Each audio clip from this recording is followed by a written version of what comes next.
awa na kati ya mboka oyo. Guerre wana biso tomemaki makambo wana na tribunal ndenge boyebi bakonzi ya kala basalaka. Congo elongaka na tribunal bakondanaka Uganda afuta ba victime.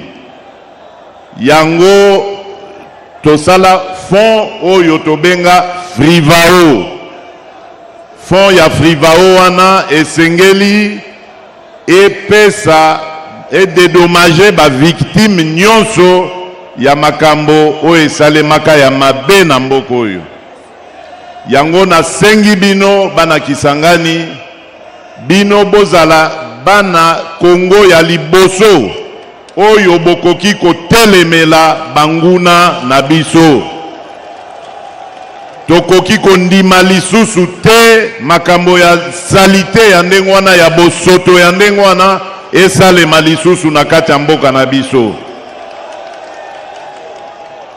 Yango bomoni natie mayele na ngai makasi na ngai nyonso na bopesi makasi na mapinga na biso ba FRDC. Po esengeli ba FRDC bazala na makoki ya kobundela ekolo. Me banguna bayeba ete tokolemba te bitumba oyo babandi biso oyo bazali kobundisa biso, tokolemba yango te. Bakoki kokosa bana ya ekolo ya bana ya zoba, bakosa bango bamema bango na nzela ya mabe, kasi bakolonga peuple congolais te. Po totelemi na peuple congolais tozali koloba oyo ekoya eya, oyo ekoya oyo ekoya. Voilà.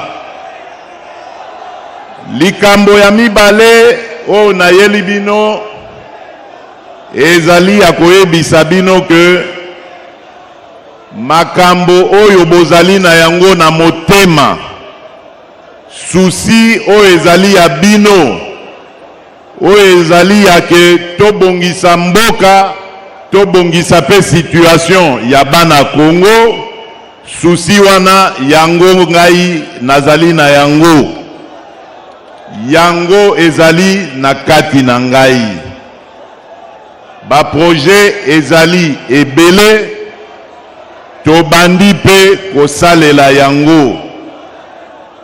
Namoni awa nauti banda aéroport ti nakomi awa, namoni misala oyo tozali kobenga ba travaux ya infrastructure, namoni ebandi kosalema.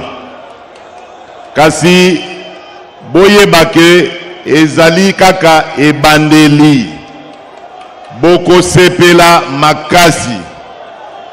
Kisangani oyo ezalaka kongenga pe kongengisa République démocratique du Congo ekozonga Kisangani wana. Priorité na biso ezali totonga banzela.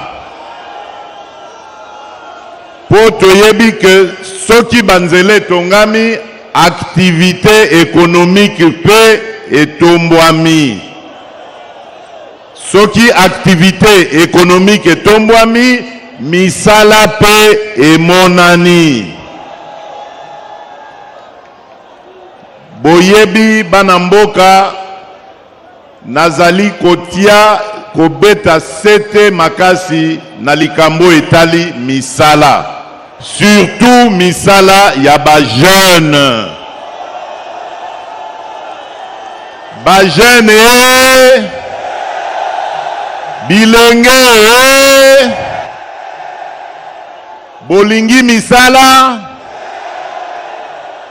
Voilà, boyeba que priorité ya président de la République ezali kopesa ba jeune nyonso ya Congo misala.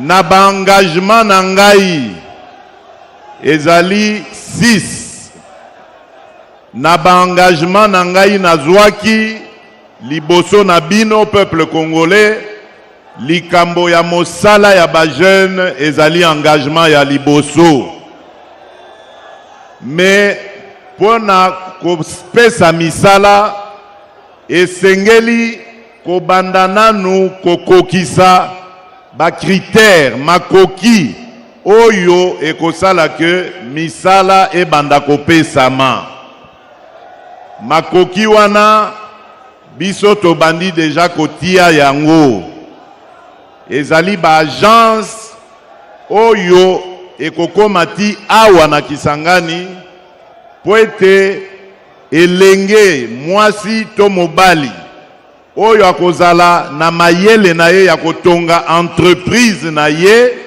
a engagé bana mboka akoma na ba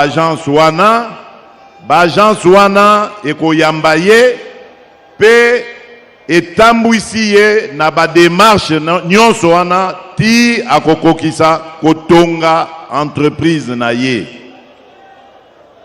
po boyebi ke misala oyo tolukaka oyo tolobaka misala ebele ya misala epesamaka na secteur privé l'État tombola matadi apesaka misala kasi akoki kopesa bana mboka nyonso misala te yango nazali koloba na bino esengeli tobongisa nanu makambo oyo esengeli kosala ke ba oyo bazali na ba ide na bango ya kotonga entreprise bakoka kotonga o babengi na lopoto ba réforme tosali ba réforme po ete makoki ezala po na bana mboka balingi kotonga o ya bango entreprise ba engagé bana mboka misusu na misala likambo oyo nalingi koyebisa bino mususu ezali likambo tolobi ya pouvoir d'achat likambo oyo tozoyoka naza koyoka ebele ya bana mboka bazali kolela o dollar ekita likambo wana boyeba ke tozali na yango ngai na gouvernement na ngai na motema tozali kosala maemanso po ete makambo ya nzela wana ebonga kasi likambo wana ezali ndenge nini ya liboso tango bozali koloba dollar ekita dollar ezali mbongo ya République démocratique du Congo te. Alors, comment se fait-il que mbongo o ezali ya biso te ekomi kopesa biso pasi na kati ya mboka na biso? Wana ezali po ete tosali mosala malamu te biso banso ba Congolais bien sûr ya kopesa mbongo na biso moko franc congolais valeur pona kopesa pe franc congolais valeur esengeli tosombaka biloko na biso na franc congolais me kasi ndenge bino moko boyebi biloko ebele tosombaka o tolukaka kosomba eutaka kaka libanda to na importation bongo pona ko importer elukaka nini koluka dollar to bengisa sikoyo ba produit o tolingi ko consommer yango wana mosala gouvernement na ngai ebandi ezali ya ko inverser ko balola likambo wana biloko ya kosomba kalibanda tokobanda ko produire yango na kati ya mboka na biso po toza na biloko ebele oyo tokoki ko produire na mboka na biso epesa pe bana mboka misala au lieu ya kolukaka kobetaka motu pona kobengisa ba produit libanda.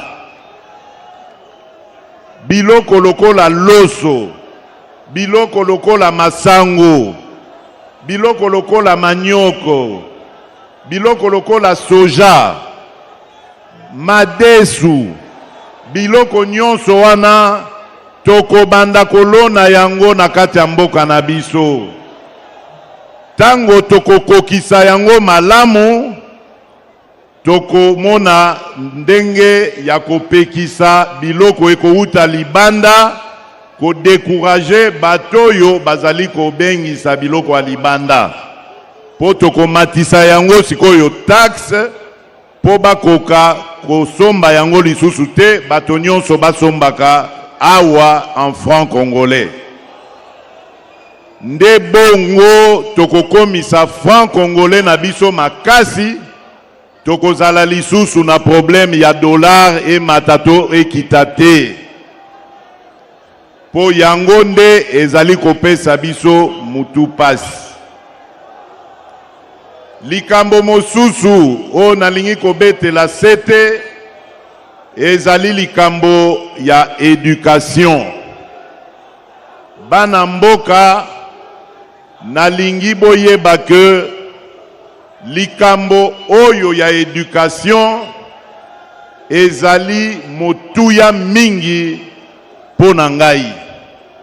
Yango bomonaki tango kaka na bandaki manda na ngai ya liboso, alors que makoki emonanaki na note, bato ba ministre ba collaborateur na ngai ebele bazalai koloba non monsieur le président nzela wana okokate ekosimba te pombongo ezali te na lobi na bango à partir du moment où volonté ezali misolo ekomonana.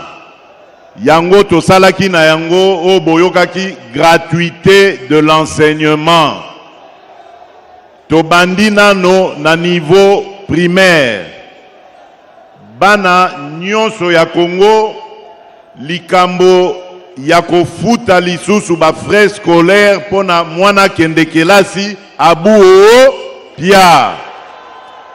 Tolingi yango lisusu te na kati ya mboka na biso.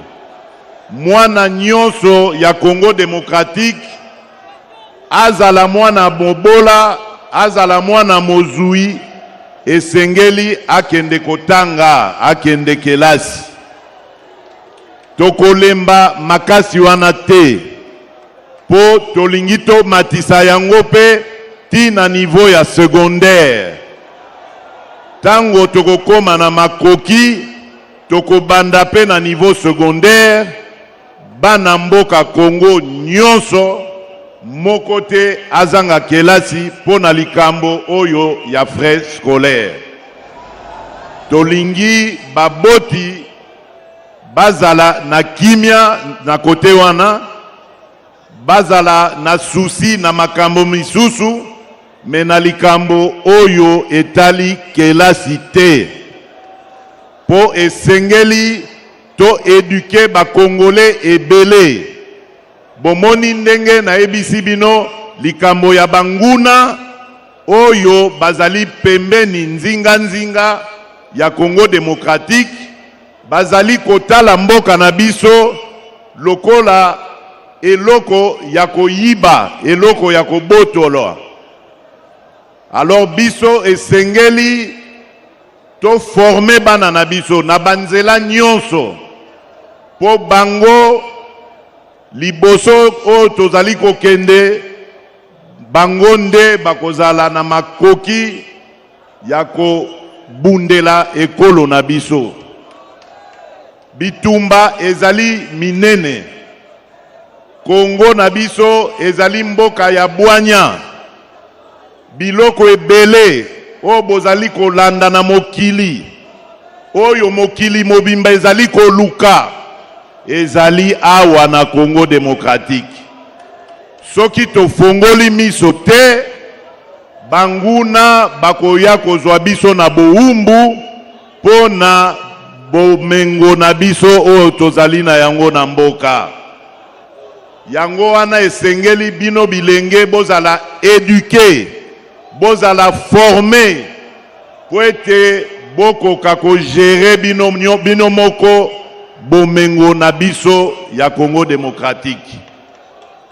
Souci wana tozali na yango pe na domaine oyo ya santé. Ba oyo bazali na matoi minene na banzi bayokaki politique oyo tobandi ya couverture santé universelle. Et la kisi nini kaka ndenge na lobi pona enseignement primaire, couverture santé universelle ezali pe likambo ya mwana mboka Congo nyonso, azala na makoki azala na yango te, soki abeli akoka kokende esika bakozwa ye en charge, basoigner ye azongi nzoto kolongono. Tobandi nano na kategorie oyo ya ba mama na ya bana baike o bauti kobotama sika. Po na ba statistique tozalaki na yango ezolakisa ke kategorie wana tobungisi bandeko na biso ebele. Ba mama bazali kokufa na nzela ya libota. Po moyen bazwa bango en charge malamu ezali te. Yango tobandaki na bango, tobandi likambo yo tobengi maternité gratuite. Awa na ye nakotala nakotuna na yeba soki ekomi deja awa na la chopo. Po ese bandi na Kinshasa na ba province o ezali nzinga ya Kinshasa.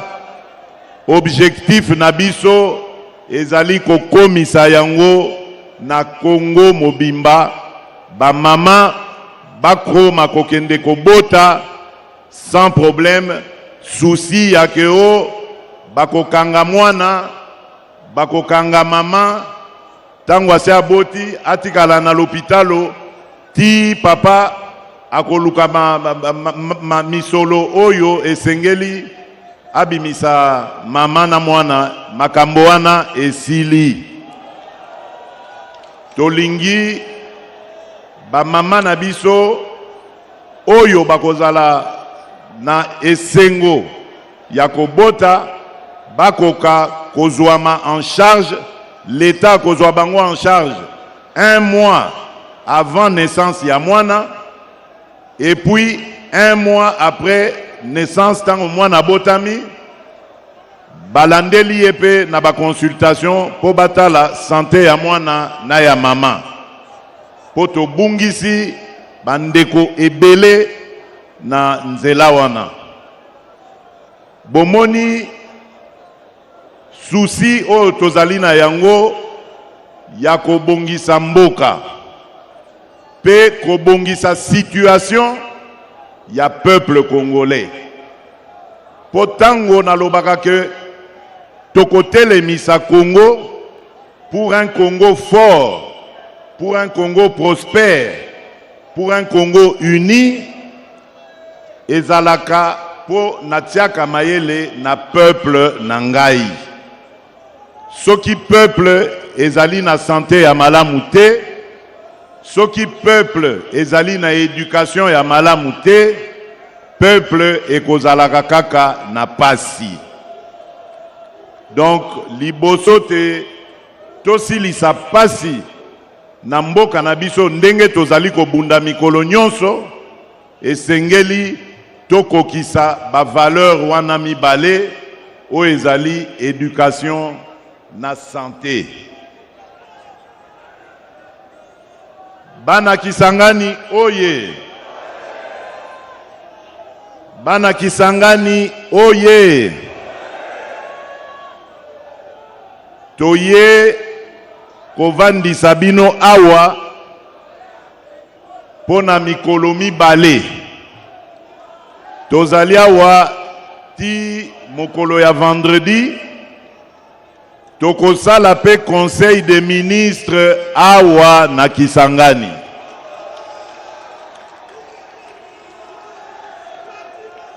Likambo tolingi ezali ndenge na lakisi bino kozongisa Kisangani na position oyo ezalaka kala. Tokoluka ba projet nyonso oyo kosala ke Kisangani etombwama. Na yebisi bino likambo ya infrastructure, na yebisi bino likambo ya énergie, nyonso wana ezali priorité oyo ya biso pona tobongisa mboka Kisangani.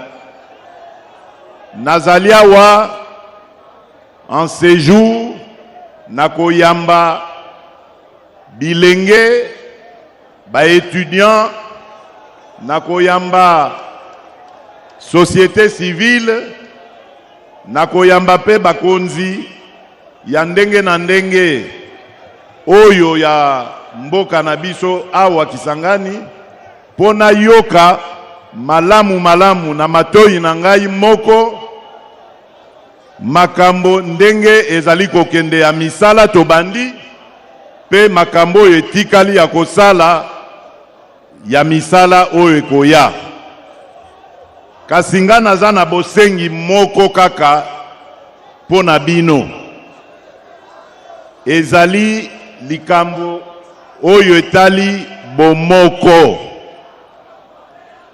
Po na yokaka pasi. Motema na ngai ezokaki pota.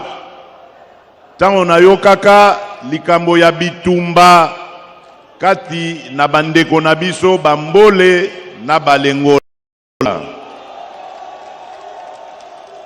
Kongo ongai nazali kokonza.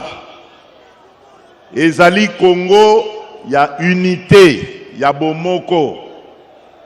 Namonaka mwana Kongo nyonso lokola ndeko na ngai. Sokaza mukolo lokola tata na ngai to mama na ngai. Soki aza muke lokola leki na ngai to mwana na ngai. Soki aza moto a elongo moko na ngai lokola ndeko na ngai ya mwasi to ya mobali. Kongo nga nalingi kotonga. Kongo oyo nga nalingi kotikela bana na biso. Bakoko na biso na bakoko loko. Kongo wana ezali Kongo ya bomoko.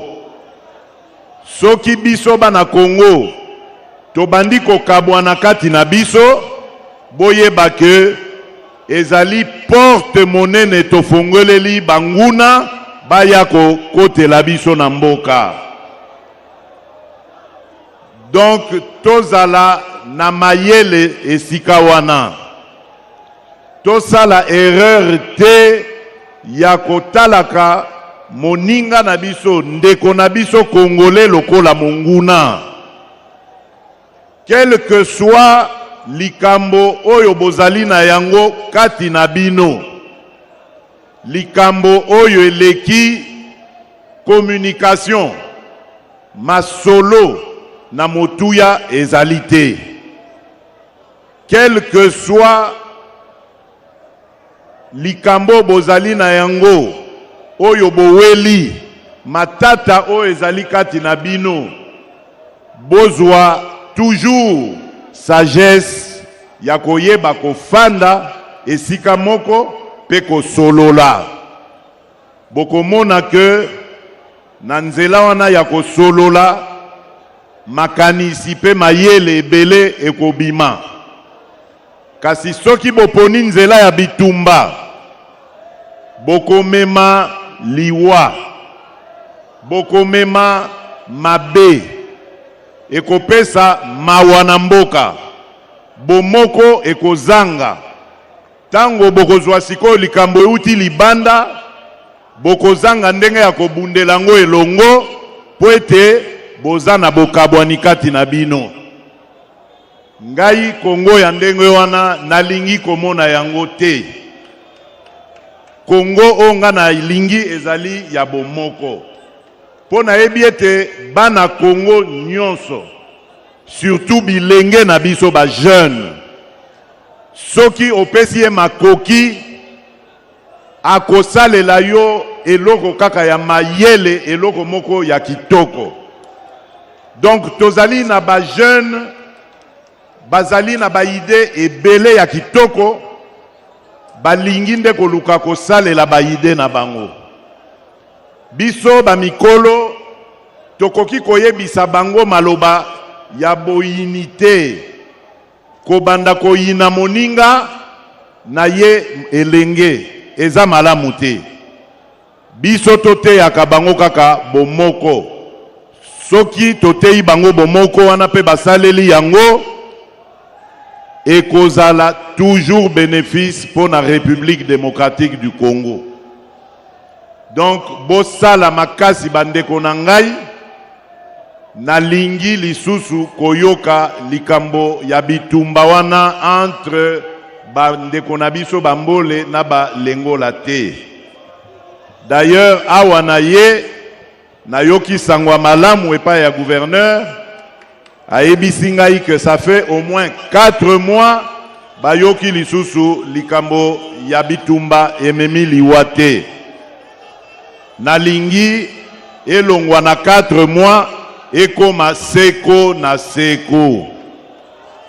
Pona bandeko oyo balongwe na mboka baye o bazali ba déplacer ya bitumba wana, nalaki bino ke gouvernement eye awa ekozwa makambo na bino en charge ti tokotala ndenge nini bokoki kozonga malembe na bamboka na bino esika boutaki pe bobanda activité oyo eko permettre bino botelengana te bobanda kosala misala. Voilà bana mboka bana kisangani boyoma mwa maloba moke nazalaki na yango pona lelo. Nalobi na bino tozali na bino awa pona mikolo mibale lisusu. Donc nakozala na occasion ya koyoka lisusu makambo oyo bozali na yango oyo ezali kotungisa bino po ete vi na bino e banda kobonga. Eloko nalingi kosenga bino ezali bo continuer kosala ngai confiance ndenge bosalaka ngai mokolo ya le 20 décembre 2023. Ngai naye konyokola mwana mboka Kongo te, naye kobongisa situation ya bana Kongo. Nayebi ke nazali moto na kokokisa makambo nyonso te, po nzambe na likolo nde mokokisi makambo. Mekasi na kosala maemanso po ete situation o ezali lelo tango ngai na kosilisa mosala na ngai ya président de la République nakoka kobongisa au moins situation po ete oyo akoya na sima akoka continuer na misala oyo ngai na bandaki. C'est pourquoi nakosilisa na likambo oyo boyoki nungu oyo bazali koloba likambo ya révision to ya changement ya constitution. Likambo wana ebangisa bino te bana mboka. Constitution na biso ezali malamu te. Constitution na biso ezali kosenga bana mboka o bazali na mayele bafandela yango bakoka kotala likambo wana. Me banguna na biso lokola bayebi ke ngai na telemeli bango balingi ba profite na nzela wana bakosa bana Kongo. Likambo oyo ya bamanda oyo ezali na constitution oyo elobi ke manda ezabe mibale soko sali moko peuple congolais apesi ya mibale osali abu pia. Likambo wana pona ko changer yango esengeli kaka peuple congolais ye moko oyo abetelaki yango sete. Ezali likambo ya président de la République te. Kasi président de la République azali garant ya bon fonctionnement ya mboka. Tango azali komona ke makambo misusu oyo esengeli ya tala, oyo ya peuple te lokola ya bamanda. Me oyo ye asengeli atala. Tango azali komona ke makambo wana eza kotambola malamu te.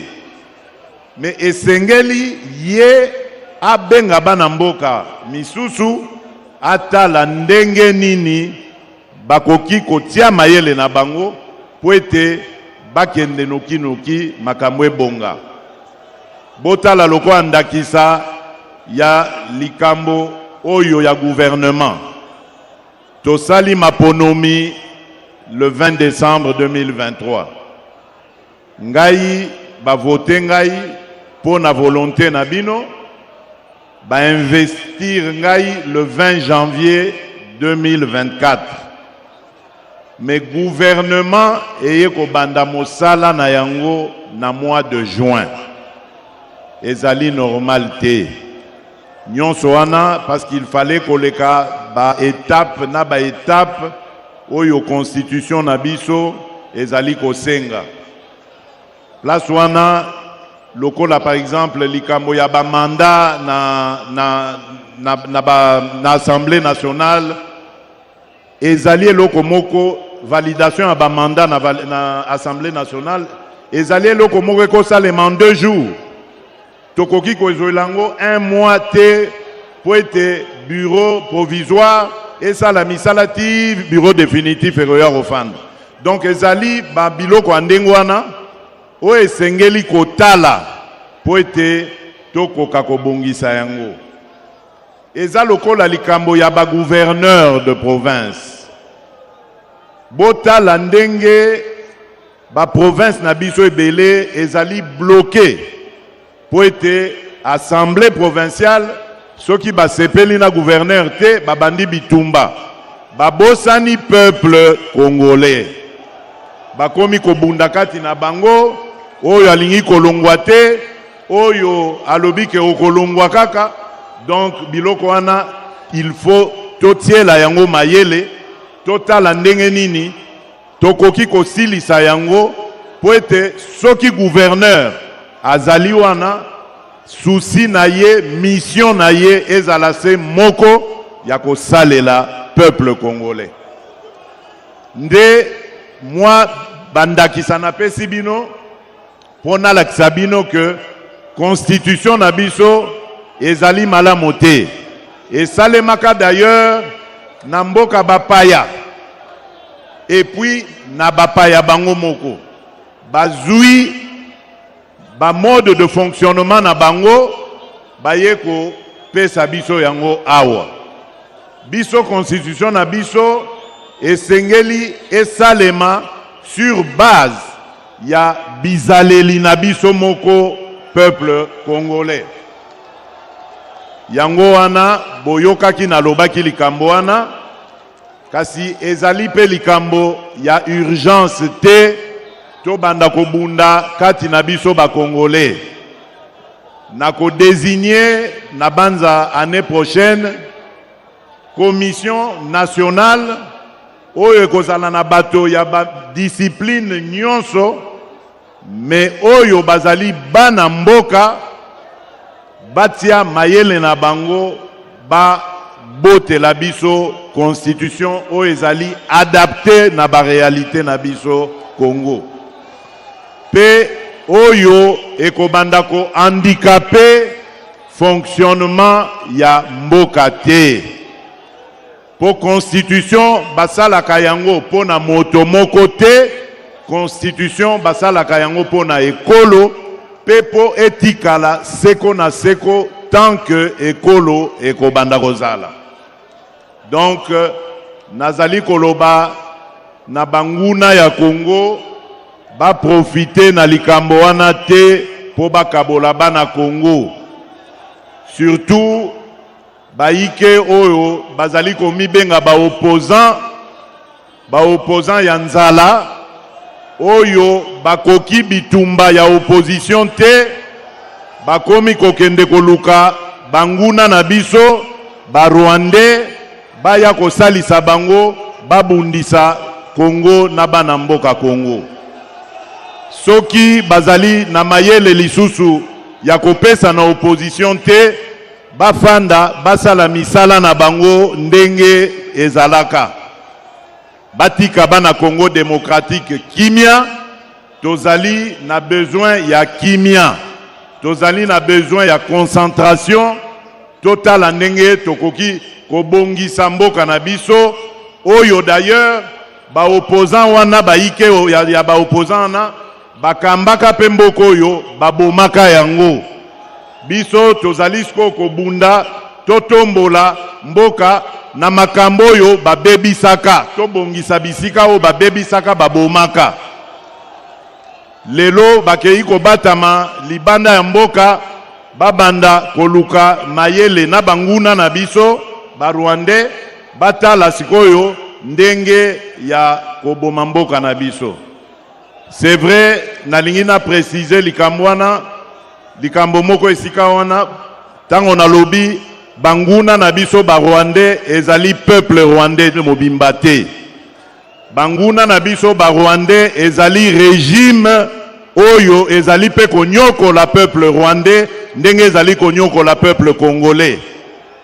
Régime ya moto wana o boyebi nalingi kotanga kombo na ete pona pese valeur. Nde moto nazali koloba ezali ba Rwandais nyonso te.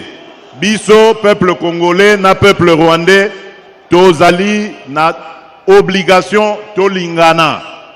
Po ba problème toza nango na Congo, yango ezali na Rwanda, yango ezali bisika nyonso na bamboka nyonso ezingi biso, yango ezali na continent na biso Afrique. Esengeli ba africain batia likambo ya bitumba pembeni, batia likambo ya bokabwani pembeni, bazala pe na bomoko ndenge na tei bino awa, bamona ndenge bakoki kotombola continent na biso o Afrique. Boyeba ke continent na biso ya Afrique ezali continent oyo bato nyonso lelo bazali koloba ezali na avenir. Avenir wana boyebi pona nini? Ezali pona population na biso. Population africaine ezali population jeune. Ezali population ezali na avenir. Mais kasi avenir wana esengeli biso ba mikolo, biso bakonzi, bakambi ya bamboka toyeba ndenge ya ko bongisa avenir yango, ko garantir avenir yango po bana Congo, bana continent africain bayeba ndenge ya koza na makasi ya kobunda lobi. Natondi bino botondi bana mboka, kolo nzambe azala na bino abatela bino, tovandi na bino awa mikolo mibale tokomona na lisusu. Merci beaucoup.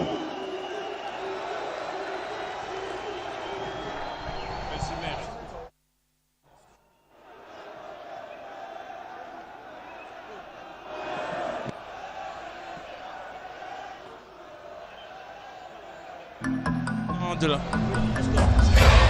la République vient de s'exprimer tout à l'heure. Il est revenu sur plusieurs points, la situation sécuritaire dans la partie Est, l'emploi des jeunes et autres. On en parle tout à l'heure. Alors,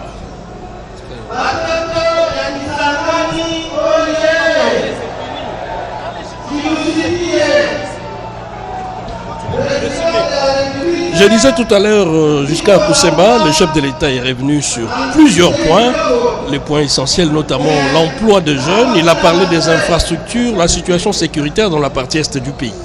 C'est un grand oral qui aura duré plus de 40 minutes. Le président de la République a commencé son adresse à 18h38 locale et il vient de la terminer à 19h22 minutes. Je suis venu vous remercier pour l'accueil. Je suis bien accueilli et je suis heureux. Merci au gouverneur provincial et à tous ceux qui se sont mobilisés. C'est la phrase avec laquelle le président de la République a commencé son speech ici, place de la Poste. Comme promis pendant la campagne, je devais rentrer pour vous remercier pour la confiance que vous m'avez donnée. Je devais être ici le 2 août, désormais jour des martyrs, mais mon programme ne l'a pas permis, a dit le président de la République. Martyr, nous avons beaucoup de mythes autour de nous, a dit le président de la République. Il ne se fatigue pas. Soyez vigilants, résistez, a dit le président devant la population. Vous nous rappelez la guerre de 6 jours ayant tué nos frères. Et pour cela, le président de la République a rappelé que l'Ouganda avait été condamné à payer des fonds pour dédommager ses victimes, d'où les FIVAO, ces fonds réservés à dédommager les victimes. Je vous demande d'être le premier Congolais à résister aux ennemis, a dit le président. Nous n'acceptons plus ce genre de barbarie. J'ai fait confiance à nos FARDC, ils doivent être en mesure de défendre la patrie, a dit le président de la République. Nous gagnerons cette guerre. C'est par ces mots qu'il a terminé ce chapitre. Ils peuvent tromper les autres, mais ils ne gagneront pas le peuple congolais. C'est l'assurance du président de la République. Le deuxième message du président de la République est lié au développement du pays. Il dit qu'il partage ses soucis avec la population. Les projets existent et nous avons commencé à l'exécuter. J'ai vu les travaux des infrastructures qui ont commencé. Ce n'est qu'un début, a dit le président. Kisangani devrait retrouver son image d'antan. Notre priorité est la construction des routes. Avec les routes, les activités économiques vont reprendre et les emplois seront créés. C'est l'un des messages que le président de la République a donné. Le chef d'État s'est également apaisanti sur la question du pouvoir d'achat. Pour lui, cette question des dollars ne devrait trouver de réponse qu'en encourageant la production locale. Parce que cela devrait créer des emplois. Les riz, les maïs, le manioc, le soya, les haricots, a dit le président de la République, devraient être localement. C'est de cette manière-là qu'on devrait éviter l'importation qui demande des dollars. L'autre point abordé par le président de la République, c'est la question de l'éducation. Il a rappelé la priorité qu'il avait faite en début de son mandat, celle de la gratuité de l'enseignement. C'était un pari risqué, mais aujourd'hui, beaucoup d'enfants ont retrouvé l'école. En matière de santé, le chef de l'État est revenu sur la politique de la couverture santé universelle. Pour lui, tout Congolais devrait accéder aux soins de santé primaires. Cela a commencé par la gratuité de la maternité à Kinshasa. Il devrait s'assurer que cela se poursuit ici à Kisangani. Le chef de l'État a terminé par dire que Kisangani devrait retrouver son image d'antan. Les infrastructures sont prioritaires.